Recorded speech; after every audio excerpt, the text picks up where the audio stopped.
Hi, everyone. This is Martin Willis. Welcome to Podcast UFO, to episode number 21 with Travis Walton. I was very honored to have Travis on as a guest, a man of total integrity. If you'd like to follow us on Twitter, that's twitter.com/podcastufo.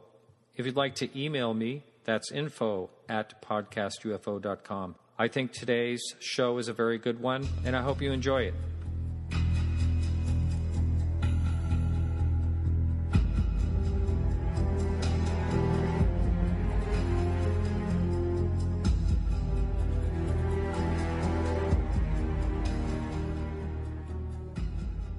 I'm in Gorham, Maine, with Travis Walton. How you doing, Travis? Hi, how you doing? Great. Thanks so much for... I've been wanting to have you on this show, and I am absolutely thrilled because I was speaking with Kathleen Marden, who's in an earlier podcast, and saying the two most documented cases that I know of, your case and also Betty and Barney Hill. So I'm absolutely thrilled to have met you here today. You've told your story, would you guess, probably 10,000 times? Oh, many, many times. I don't have an estimate at all, but it's a lot. But.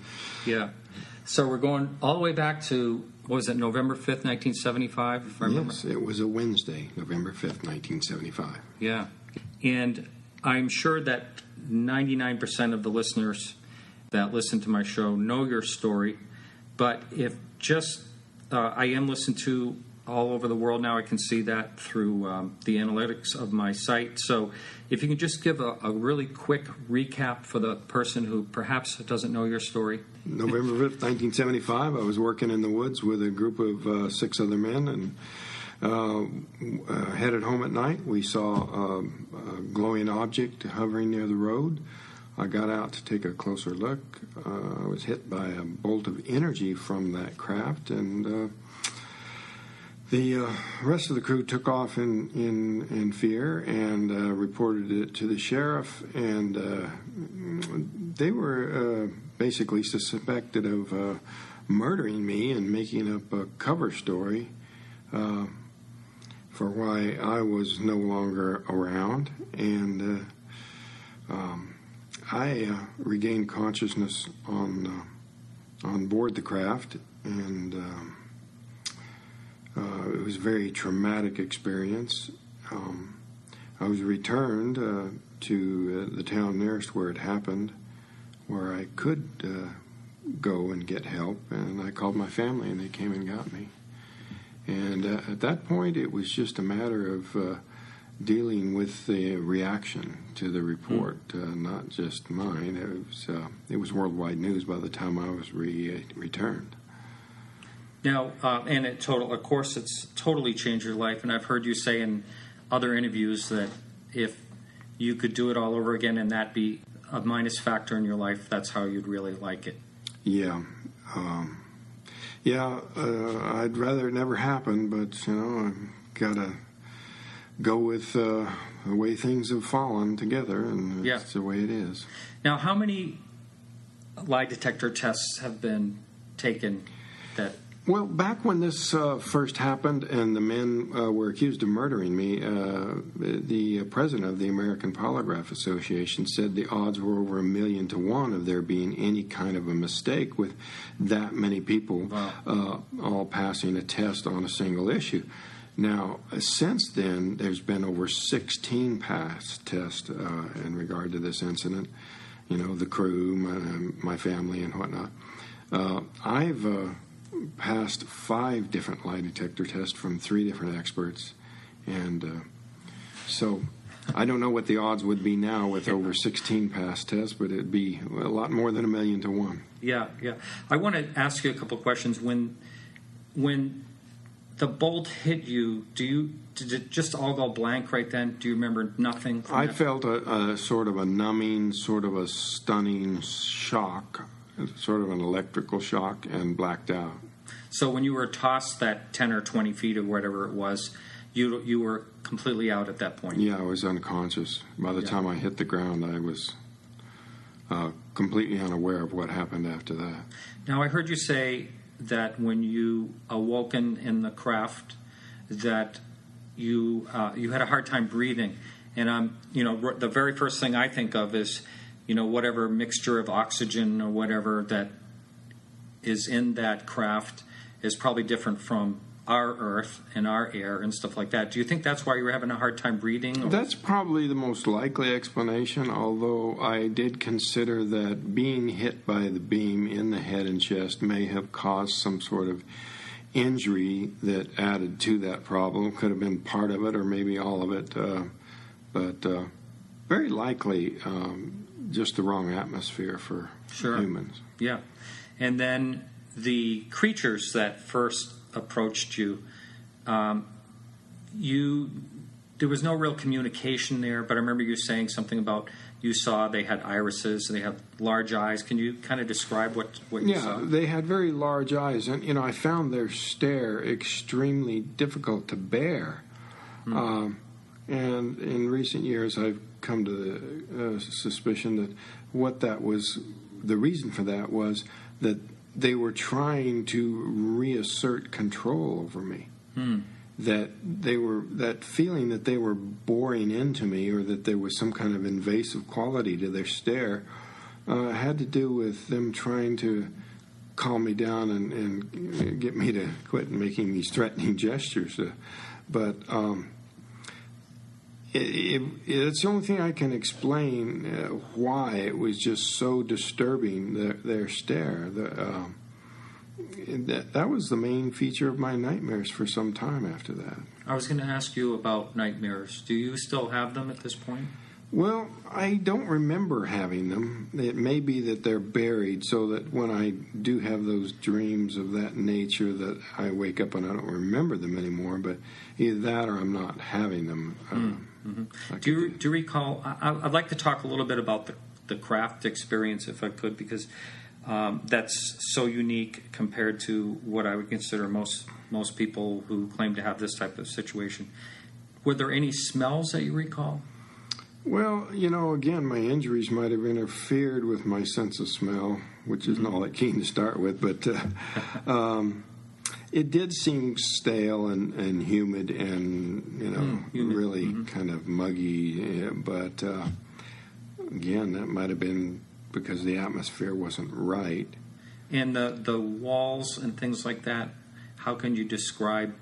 It was very geometric and very mechanical and very clean and sterile looking, as opposed to the look in the movie, which was very organic and rather cluttered.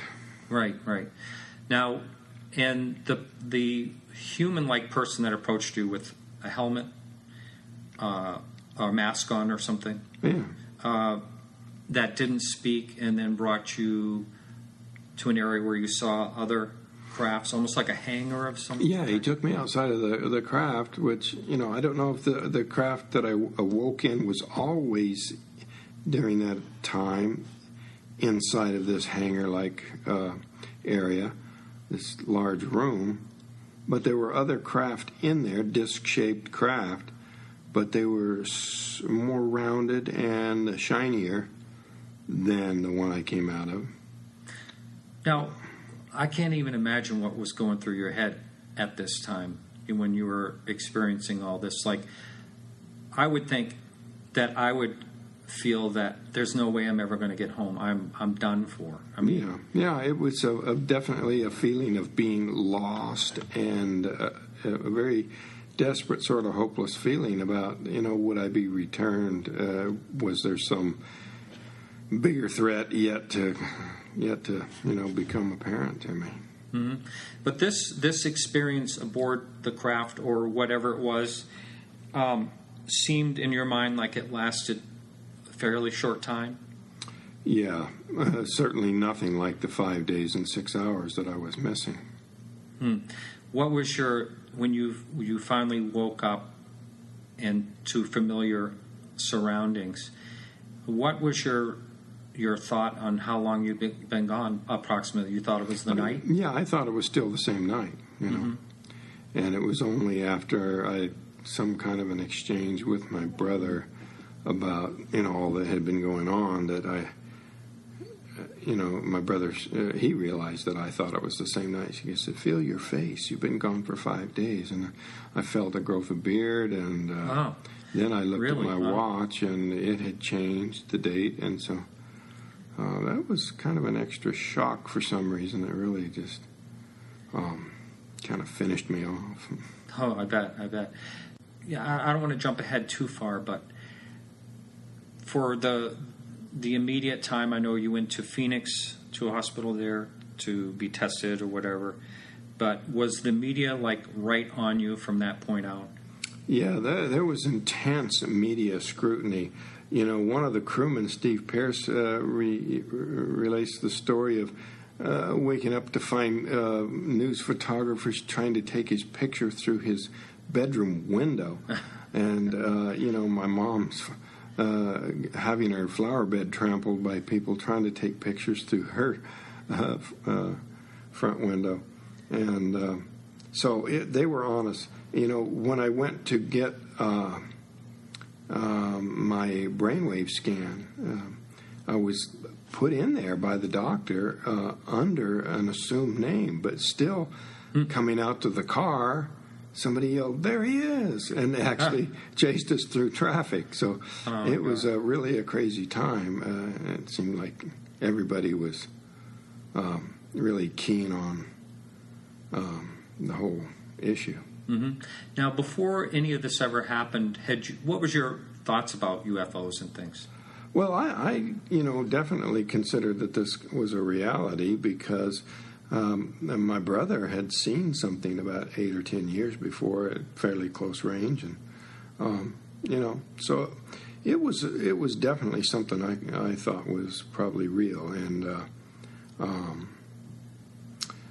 it wasn't like a hobby of mine or an obsession in any sort of way because I was interested in a wide variety of subjects, and that was one of the topics of the day back then, and many subjects.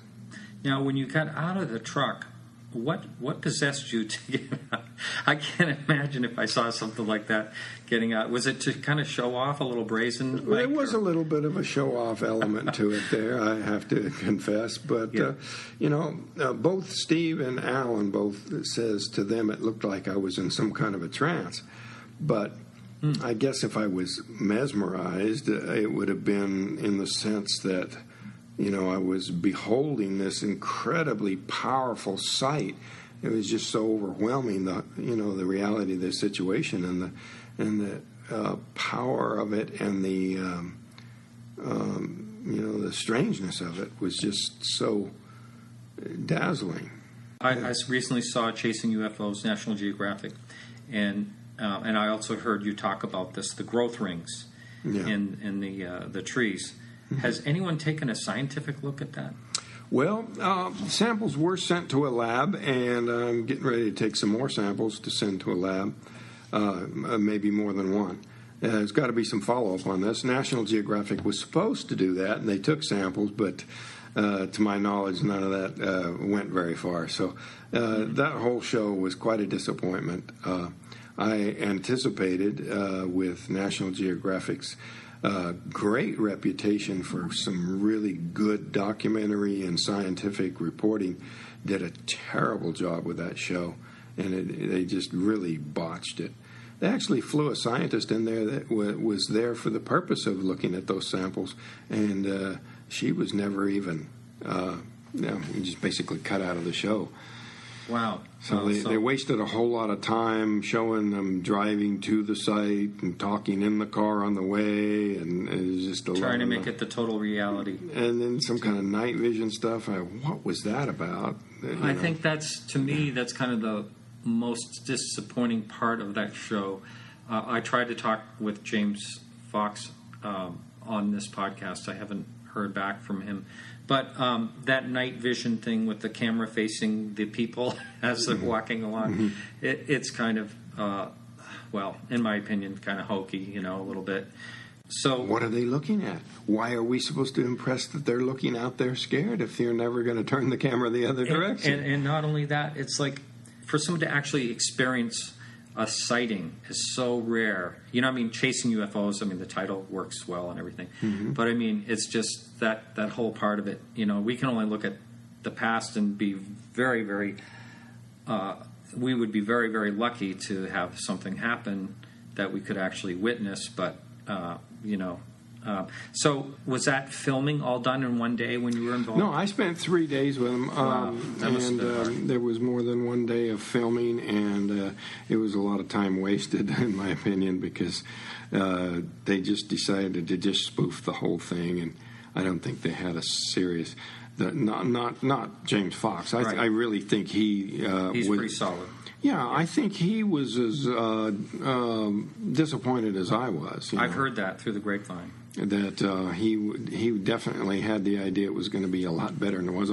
I know he didn't have any control over content or editing, so yeah, that's where everything can change as well. Yeah. Vastly. People don't realize just how much editing can alter what a person does or says. Yeah, I know you've said in the past that there are times that you just don't want to talk about this, and were there like many years that have gone by? I think this sort of, in a way, gives you even more credibility because anyone who experiences something traumatic is going to want to shut it out for a while and maybe revisit it. Has there been long stretches where you just didn't want to talk to anybody? Yeah, there was definitely long stretches of time where I didn't want to talk about it, and I'd turn down interviews and appearance requests and whatnot. But then, you know, something would provoke me, maybe some of the more outrageous things that people make up. Sometimes people will say things to get their little 15 minutes of fame on the internet and just make up stuff, and it's just so outrageous and so easily disproven as false that I get provoked into rejoining the battle, so to speak. Can you give an example? Well, there was a guy that came on there a while back and claiming that he was the sheriff's nephew and he had the inside story on it all. And, well, you know, it was just one thing after another that, you know, even the people on the website that he was talking to jumped his case and said, well, that can't be because of this and this, you know. He had his facts all wrong 6 ways from Sunday. But... for one thing, the sheriff that investigated the case was not his uncle. The uncle that he was claiming was the town marshal, who had no real central role in the investigation. But he claimed that the crew met with the sheriff at the Red Robin Diner. And the Red Robin Diner didn't exist for another 20 years after that. Wow. And then, so they jumped his case about that, and he changed it to the Red Onion Diner, which does exist in Heber, but that, too, didn't exist for another 20 years. So, you know, he made all sorts of absurd claims that it was really an Air Force helicopter that chased the crew through the woods. And that's silly, too, because, you know, the blades would hit the trees. Oh, yeah. And who could possibly mistake a low-flying helicopter for anything with a distinctive sound and the wind blowing downward? Just point after point after point, you know, it was just so easy to prove that he was, you know, just trying to get attention. Mm-hmm. But it's not the only one. You know, there's all sorts of people that come on there and make claims. I'm sure. The guy that James Garner played in the movie, is it James Garner? Yeah, James Garner played Sheriff Waters, or I think it was Sheriff Waters. Okay, I want to talk about Sheriff Waters, if that's his name.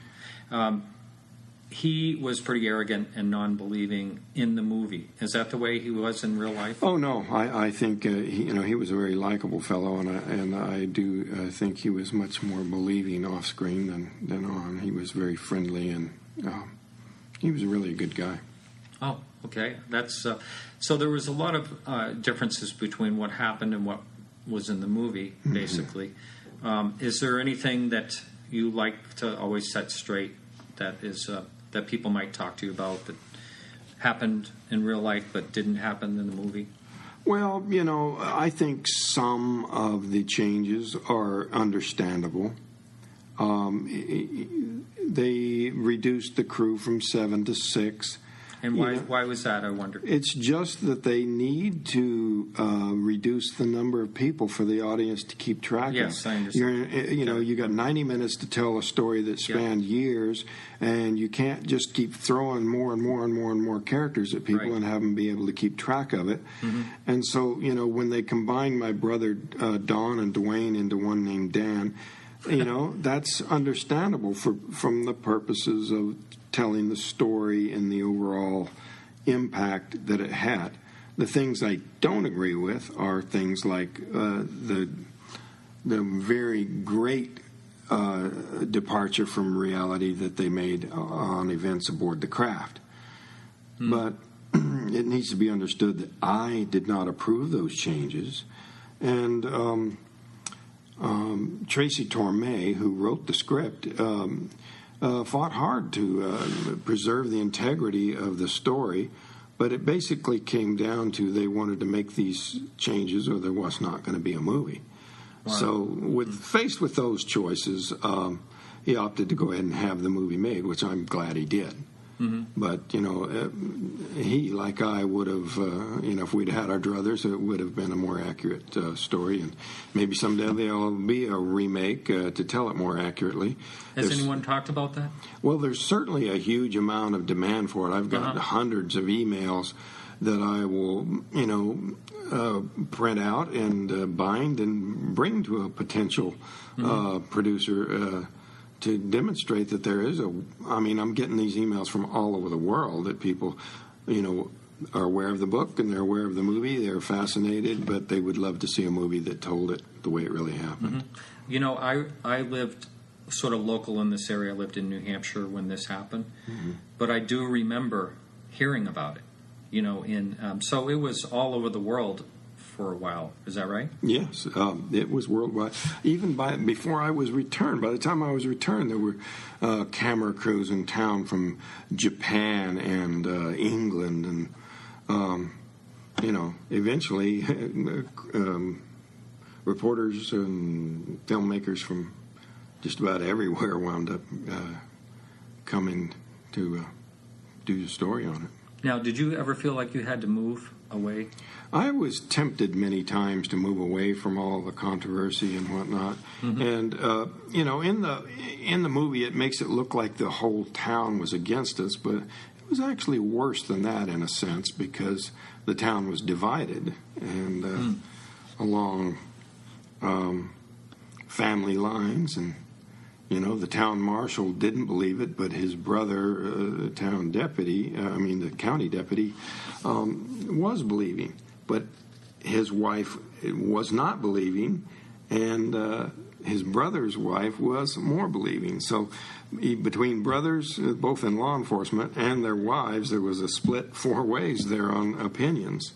But over time, things have gotten better. Did you tell your experience of the abduction part of it right away? I couldn't really get it out. I was so traumatized that every time I started to talk in detail about what happened, I'd break down. So it wasn't until the hypnosis that I was finally able to relate in detail what had happened, because the whole technique there was to separate the fear from the memory. I see. And I know that the debunkers or skeptics have used that part of it, saying that those memories were implanted.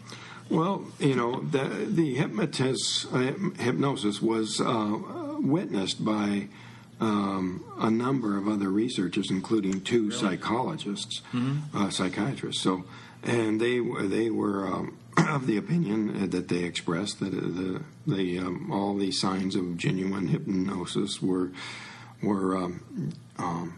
in evidence there, and that there was no bad technique in terms of leading questions or planning memories or anything like that.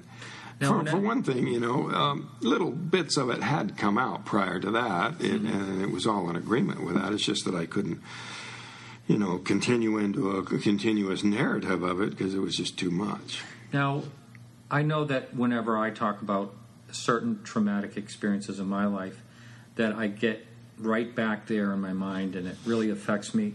Do you ever get emotional about any of this when you're talking about yes, it definitely, and from years after it happened, when I talk about it, it was reliving it to the extent where I was going through, a high percentage of the level of stress that I had experienced when it happened.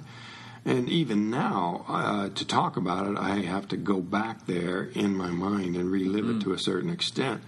So it's taken, over 30 years to desensitize me to the degree that it has, but it's still not easy to talk about and nothing I bring up on my own. Yeah. Has this affected any type of career of yours? Well, obviously, having had this happen, has affected me in many ways I can't begin to calculate. Jobs I might not have gotten. Sometimes people aren't specific about their reasons for things, but you can sure surmise. And obviously watching the kinds of tactics that are employed in political contests today, you can definitely know that that's one thing that I could never do is run for public office because, the obvious cheap shots are right there apparent from the beginning.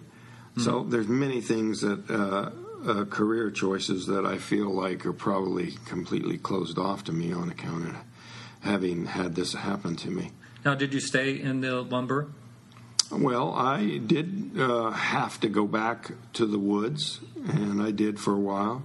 It's just one of those things that you need to go back to in order to not, it's kind of like falling off a bicycle. Yeah. You've got to overcome any fear reaction that way. So I did, but then, I went on to other lines of work. Now, have you been contacted by people at any given time that have seen sightings in the area? Are you aware of sightings? The sheriff did have in his file a number of reports from people who had seen things in the area at that time. I've also had people approach me that were in the area at that time and telling me about things that they had seen. So some of them coincided with my event, and some of them were things that occasionally, in years later. But quite a few, right about the time this happened. I think I heard you say in a talk about a deer hunter that ended up being false information he was giving. Well, yeah, that's a long story, but yeah, there was a deer hunter who turned out, it sounded like, we had someone that was in the vicinity at the time and saw the incident and everything. But when he was polygraphed, it turned out, that was all true, that he was there, and even that he was in military intelligence, as he said. However, when he was questioned about having had contact with the Maine skeptics and debunkers that were attacking the case, he flunked a second test on those sorts of questions. So it's a very curious sort of situation, how someone could have been present, a person in military intelligence standing nearby with a high-powered rifle in his hands, and yet be trying to hide his relationship to the debunkers and the skeptics. So that was a very strange result. It is.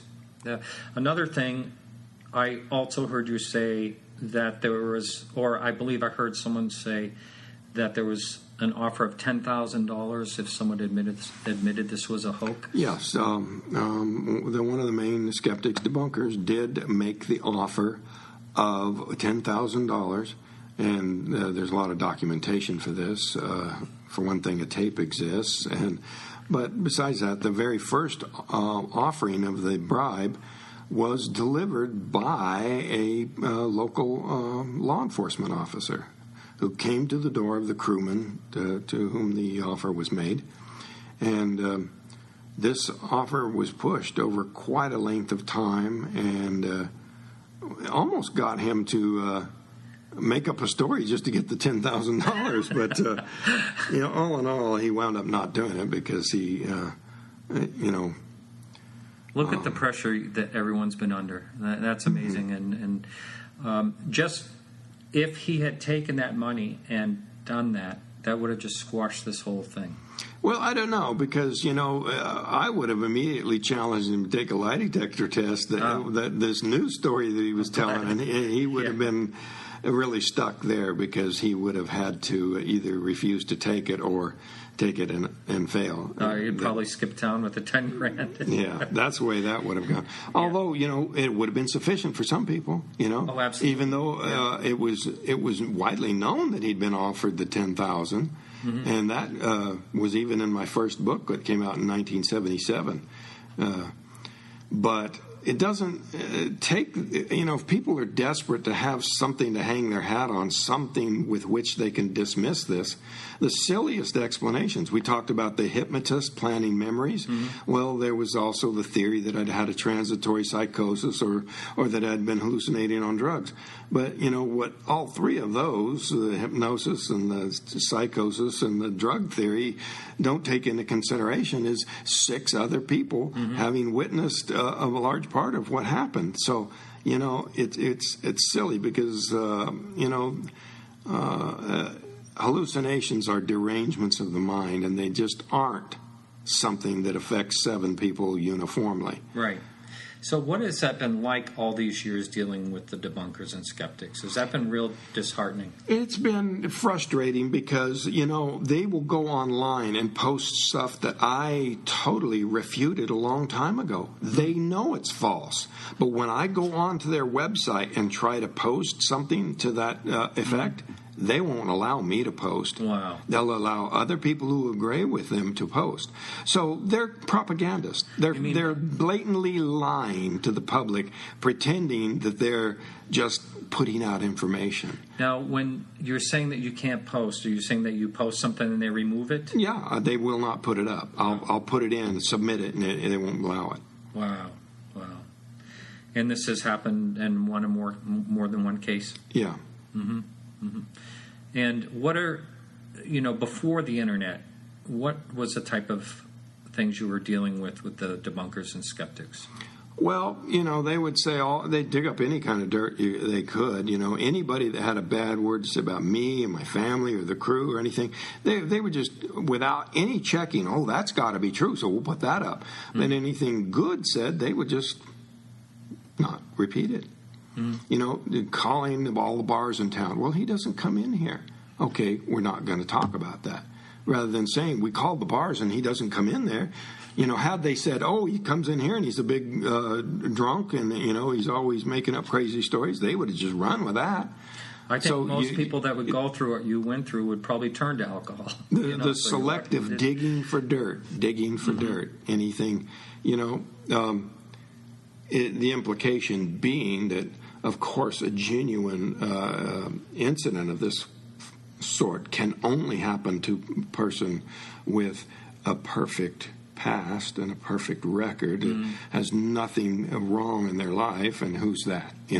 Look at the dirt they dig up on all the presidents for the last 6 presidents. They always find something about them. Their opponents do. So nobody's that perfect, and it's just an absurd. It's just a technique of character assassination. Sure. When you bring that up, it makes me wonder what the legacy of this whole thing will be. Say, when we're long gone, 50 years from now, do you ever wonder in that scope what things will be? Well, I'll definitely have the last laugh, because the truth always comes out in the end, and the longer it goes, the more their claims and their distortions of the truth come back on them. Somebody that's continuing to put something out and that they know isn't true. Yep. Now, here's something I don't know if anyone's ever asked you. What do you feel about other people that claim they were abducted? Do you take it case by case? It's definitely case by case. I don't just say, well, this happened to me, so anybody that ever claims it must be telling the truth, because, although many people who are telling the truth still didn't have what a real event happened to them. There's all kinds of... What do you mean by that exactly? In other words, there's all kinds of things other than exactly what they think happened. There's all kinds of misidentifications or vivid dreams, all those kinds of things. But I'm not dismissing all claims under that. I'm just saying some of them are that and some aren't. Mm-hmm. And, the skeptics are fond of pointing to something like a known hoax or something like that and saying, see, we proved this one, so that means they're all that way. Right. And you don't have to defend every case to say that there's a reality here, a core reality. And there's very good reports from very reliable people. And those are the ones that prove that this is a real phenomenon. The existence of, misidentified objects and various other kinds of things doesn't prove anything. Mm-hmm. I've given the example of, you can prove that iron pyrite or fool's gold exists, but that doesn't prove that gold doesn't exist. And it's really along the same line of thinking. Yeah, wow. So this has been absolutely great, Travis. It's been a real pleasure talking to you today. And I'm going to listen to you speak tonight at this conference. And thanks so much for being on this show. I really do appreciate it. Well, good to be on. All right. So this is Martin Willis with Travis Walton, and that's it for today.